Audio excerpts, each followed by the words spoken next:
Assalamualaikum, kembali lagi bersama Miss Natalia pada video pembelajaran kimia.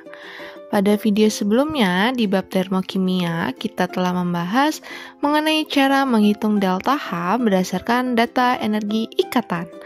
Nah, pada video berikut ini kita akan membahas mengenai cara menghitung delta H dengan hukum Hess. Bagaimana ya cara untuk menghitungnya? Yuk kita simak pada video berikut ini. Baik, kita lanjut ke penentuan entalpi reaksi yang keempat, yaitu menghitung delta H dengan hukum Hess. Nah, misalnya di sini kalian diminta untuk menentukan jumlah kalor yang dihasilkan pada pembakaran secari kertas. Bagaimanakah cara kita untuk melakukannya? Jika kalor reaksi dapat ditentukan melalui percobaan, yaitu dengan kalorimeter, namun penentuan kalor reaksi melalui suatu percobaan bukanlah suatu pekerjaan yang mudah. Ada seorang ilmuwan yang bernama Henry Hess, seorang ahli kimia berkebangsaan Swiss, menemukan cara lain untuk menentukan kalor reaksi, yaitu berdasarkan data termokimia yang ada, sehingga tidak harus melalui suatu percobaan. Kita akan bahas bagaimana cara Henry Hess untuk menentukan kalor reaksi yang nantinya akan digunakan untuk menentukan entalpi reaksi. Apa itu hukum Hess? Hukum Hess ini berkaitan dengan reaksi-reaksi yang dapat dilangsungkan menurut dua cara atau lebih. Nah, di sini contohnya adalah reaksi antara karbon atau grafit dengan oksigen yang membentuk karbon dioksida. Ternyata ada dua cara, yaitu ada reaksi satu tahap dan ada reaksi dua tahap. Nah, kita bahas terlebih dahulu cara yang pertama, yaitu reaksi satu tahap. Di sini kita akan mereaksikan sebanyak 1 mol karbon dengan 1 mol oksigen, sehingga akan membentuk 1 mol karbon dioksida. Nah, adapun reaksinya sebagai berikut ini, dan langsung dihasilkan karbon dioksida. Sekarang kita lihat cara kedua atau reaksi dua tahapnya. Kita amati pada tahap yang pertama, yaitu sebanyak 1 mol karbon, mula-mula direaksikan dengan setengah mol oksigen, sehingga terbentuk 1 mol karbon monoksida. Nah, pada tahap pertama ini dihasilkan terlebih dahulu karbon monoksida. Lalu, pada tahap kedua, gas karbon monoksida yang terbentuk pada reaksi tahap 1 direaksikan dengan mol oksigen yang tersisa sehingga terbentuk 1 mol karbon dioksida. Adapun reaksinya sebagai berikut ini, yaitu CO ditambahkan dengan setengah O2 akan menghasilkan CO2 atau karbon dioksida. Ternyata Hess mendapatkan sebuah kesimpulan, yaitu kalau reaksi hanya tergantung pada keadaan awal dan keadaan akhir, tidak pada lintasannya. Kalau reaksi total sama dengan jumlah kalor tahap-tahap reaksinya, sehingga hukum Hess ini dapat disebut juga dengan hukum pertambahan kalor. Hukum Hess dapat digunakan dalam bentuk diagram siklus atau diagram tingkat energi. Di sini ada sebuah reaksi pembentukan karbon dioksida yang sebelumnya sudah kita bahas. Nah, kita amati terlebih dahulu yang reaksi satu tahap, yaitu pada keadaan awal C atau grafit ditambahkan dengan O2 akan langsung menghasilkan CO2. Adapun delta H-nya atau kalornya adalah minus 394 kJ. Sedangkan sekarang kita lihat untuk reaksi yang dua tahap. Yang awalnya adalah karbon ditambahkan dengan setengah O2 akan menghasilkan CO. Kemudian CO yang dihasilkan pada tahap 1 akan direaksikan kembali dengan sisa dari mol oksigen, yaitu setengah O2 yang akan menghasilkan CO2. Di sini untuk delta H pada tahap yang pertama yaitu minus 111, sedangkan untuk tahap yang kedua adalah minus 286. Nah, di sini menurut hukum Hess, untuk reaksi satu tahap maupun reaksi dua tahap, ketika kalora ditambahkan akan menghasilkan hasil yang sama, yaitu karena menurut hukum Hess, ia hanya tergantung pada keadaan awal dan keadaan akhir saja, yaitu dapat disimpulkan bahwa pada reaksi pembentukan karbon dioksida, kalor yang dibutuhkan adalah sebesar minus 394 kJ. Kalau tadi kita perhatikan diagram siklus energi, sekarang coba perhatikan diagram tingkat energi pada hukum Hess untuk reaksi pembentukan karbon dioksida. Nah, kita amati dulu untuk reaksi yang dua tahap. Pada reaksi yang dua tahap, untuk tahap yang pertama yaitu karbon ketika direaksikan dengan setengah O2 akan menghasilkan CO, di mana membutuhkan kalor sebesar minus 111 kJ. Lalu, karbon monoksida yang dihasilkan pada tahap 1 akan direaksikan kembali dengan setengah O2 dari sisa oksigen pada tahap 1, lalu akan menghasilkan CO2 yang mana membutuhkan kalor sebesar minus 283 kJ. Sedangkan untuk reaksi yang satu tahap, yaitu dari karbon direaksikan dengan O2 akan langsung menghasilkan CO2, yaitu membutuhkan kalor sebesar minus 394 kJ. Dapat kita lihat di sini bahwa hukum Hess itu hanya bergantung pada keadaan awal dan keadaan akhir saja. Nah, di sini ada suatu contoh soal. Diketahui reaksi S ditambahkan dengan O2 akan menghasilkan SO2 dengan delta H sebesar minus 71 kilokalori. Dan ada reaksi yang kedua yaitu 2SO2 ditambahkan dengan O2 menghasilkan 2SO3 dengan delta H sebesar minus 47 kilokalori. Maka delta H untuk reaksi S ditambahkan dengan 3/2 O2 menjadi SO3 adalah, nah di sini langkah pertama yang kita tuliskan adalah kita tuliskan dahulu reaksi yang ditanya. Kita tuliskan di sini. Terlebih dahulu ya. S ditambahkan dengan 3/2 O2 akan menghasilkan SO3. Nah, di sini ditanya delta H-nya. Sekarang kita amati reaksi yang pertama, yaitu reaksi yang ini.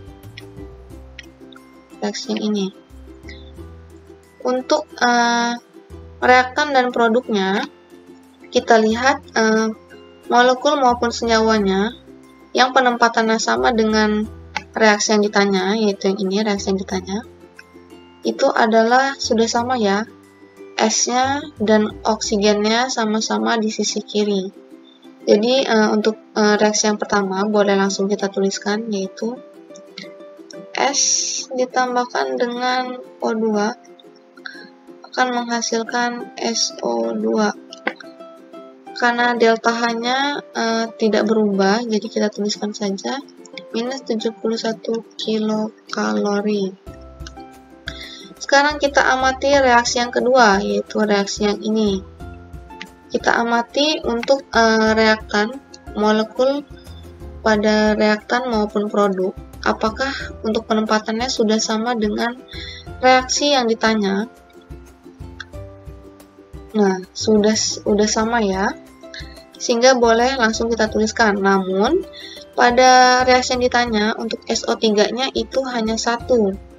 Di sini hanya satu yang dibutuhkan.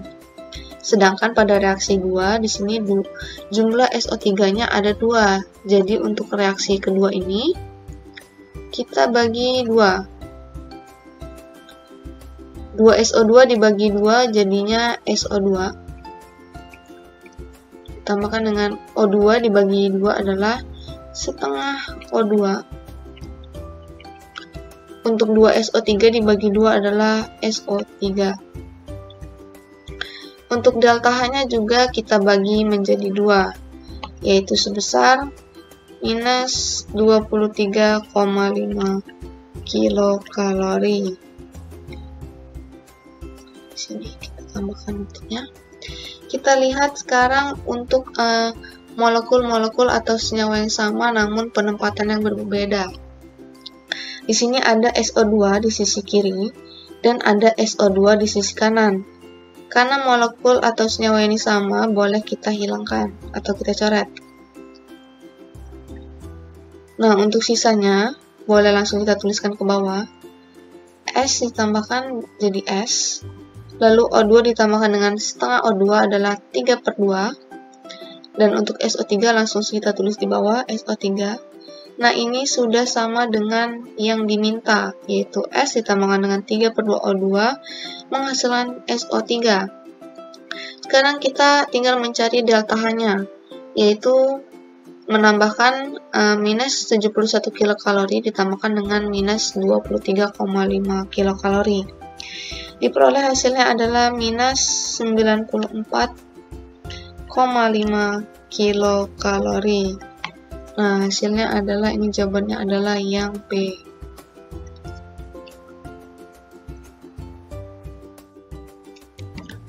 Nah, di sini ada contoh soal yang kedua. Diketahui reaksi dari reaksi yang pertama yaitu C2H2 ditambahkan dengan 2,5 O2 menghasilkan 2CO2 plus H2O. Dan reaksi yang kedua yaitu C2H2 ditambahkan dengan H2 menjadi C2H4. Adapun reaksi yang ketiga yaitu 2H2 ditambahkan dengan O2 menghasilkan 2H2O. Nah, di sini ditanya tentukan kalor pembakaran 5,6 liter C2H4 pada keadaan STP. Jadi kita tuliskan terlebih dahulu reaksi pembakaran dari C2H4. Untuk reaksi pembakarannya itu adalah C2H4. Kalau pembakaran selalu bereaksi dengan oksigen, jadi ditambahkan dengan O2 akan menghasilkan CO2 plus H2O. Nah, sekarang kita lihat dulu apakah untuk sisi kiri dan sisi kanannya ini sudah setara. Karena belum, kita setarakan terlebih dahulu. Untuk sisi kiri itu C-nya ada 2, sedangkan pada sisi kanan ada 1, sehingga koefisiennya di sini boleh kita tambahkan 2. Kita lihat sekarang hidrogennya. Hidrogennya pada sisi kiri ada 4, sedangkan pada sisi kanan ada 2. Jadi kita tuliskan pada depan H2O, koefisiennya adalah 2. Sekarang kita lihat ke oksigen. Pada sisi kiri, oksigennya ada 2, sedangkan pada sisi kanan itu ada 4 dengan 2, yaitu 6. Sehingga untuk sisi kiri, di sini koefisiennya kita tuliskan 3O2. Nah, ini reaksinya sudah setara. Sekarang kita amati reaksi yang pertama. Reaksi pertama itu yang ini. Kita lihat untuk molekul-molekulnya, apakah penempatannya sudah sama seperti pada reaksi yang ditanya ini. Kita lihat sudah sama ya, untuk oksigen atau O2 itu sama-sama berada di sebelah kiri. Sedangkan untuk CO2 dan H2O itu juga sudah sama-sama berada di sebelah kanan. Jadi untuk reaksi yang pertama langsung saja kita tuliskan C2H2 ditambahkan dengan 2,5 O2, ini boleh dituliskan 5/2 O2 akan menghasilkan 2 CO2 ditambahkan dengan 2 H2O.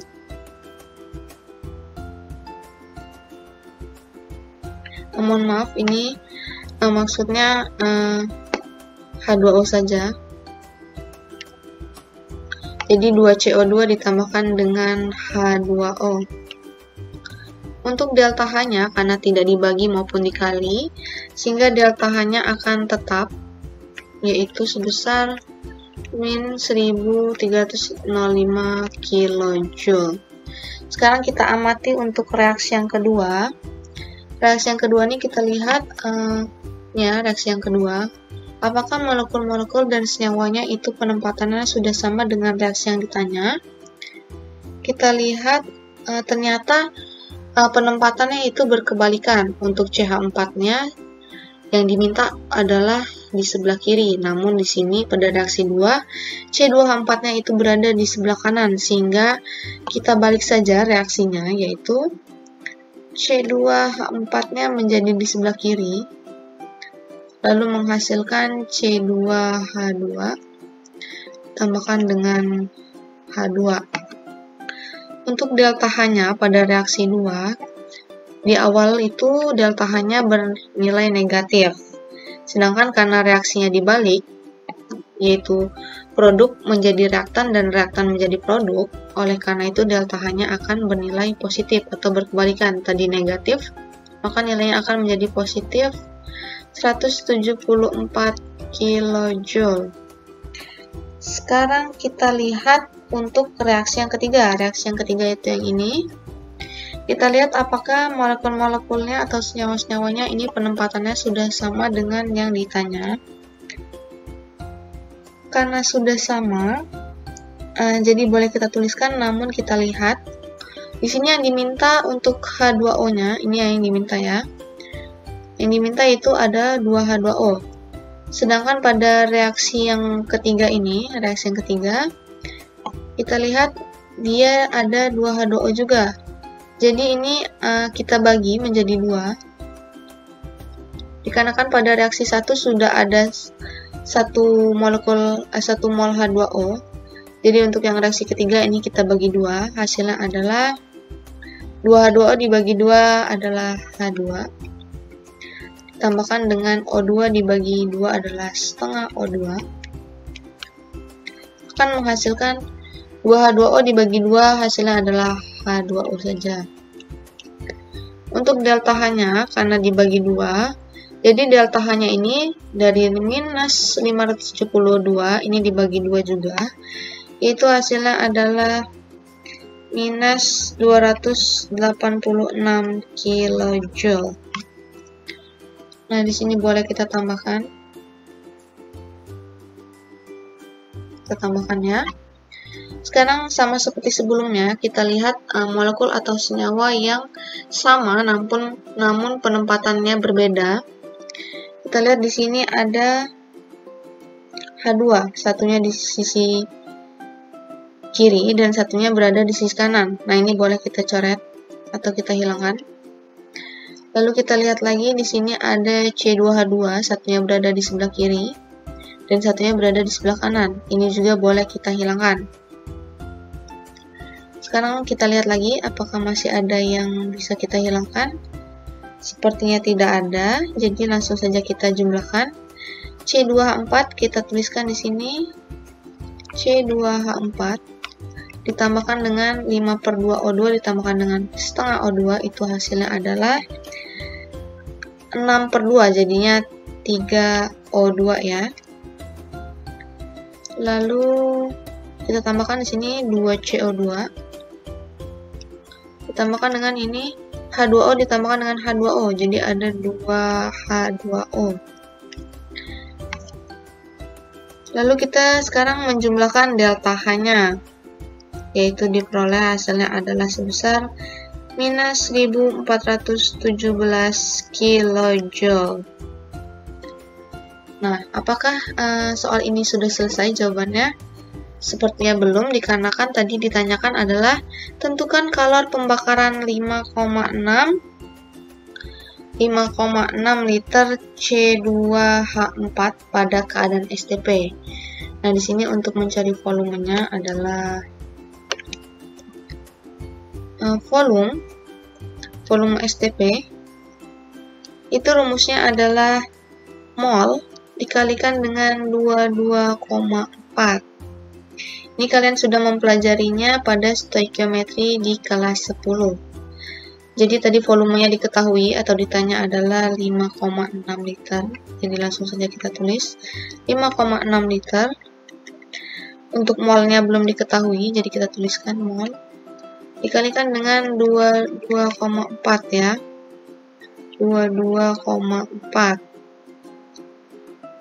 Ini kita bagi, hasilnya adalah diperoleh 1/4 mol. Jadi molnya adalah diperoleh 1/4 mol. Karena tadi kita lihat pada yang ditanya ini, pada C2H4 ini koefisiennya 1. Nah, karena koefisiennya 1, ini dinamakan dengan 1 mol. Jadi yang sudah kita peroleh yaitu 1/4 mol. Ini kita bagi dengan 1 mol milik C2H4. Lalu dikalikan dengan delta H-nya.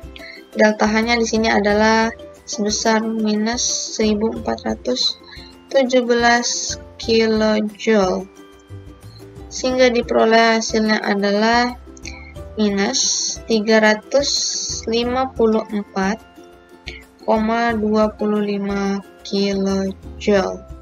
Oke, sekian penjelasan Miss mengenai cara menghitung delta H dengan hukum Hess. Semoga video ini dapat bermanfaat.